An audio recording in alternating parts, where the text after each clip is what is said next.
Séamas Ó Neachtain I gheimhridh Nua-Orleans agus cheanna go mbeadh sé arúnach cúpla dána léir faoin gheithir se a scríomh ar gar míbhála hAllmhuráin agus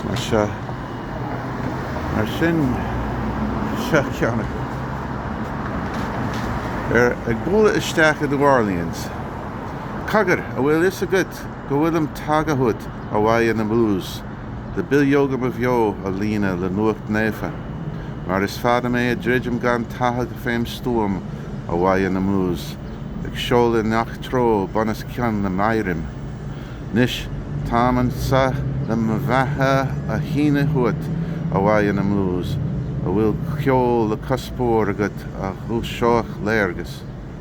Mar arim panid ratha ag cur pianta a giú a bhaid na mús ag éileh suíomhnas le só bunathe rún réaltacht. Seol mé ag golódar na naisceach gan grúam a bhaid na mús anas go glinthing glór ag fuinne rí I mléithe.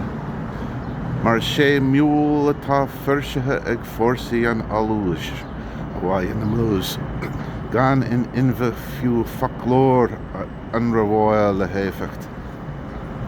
Ó níl teor bí le cuardach na réasúin a bhaid na mús a ceistú cumriocht gach ceo le míniú éigean a réiteach. Mar nuair chian ma bheith bhrúte an tíoreacht mhór a bhaid na mús scóban scebla sceón tré thíorthúthal ma chéachta. Is seo mé ag Bualadh Isteach ag gró garam magmhard a bhaid na mús.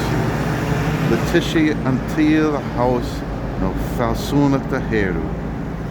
Mar is mó titim atá fúlancha ag ma chhlathúlacht a bhaid na mús ó dagas baile fadó ag glóraigh slí le nuacht néfa.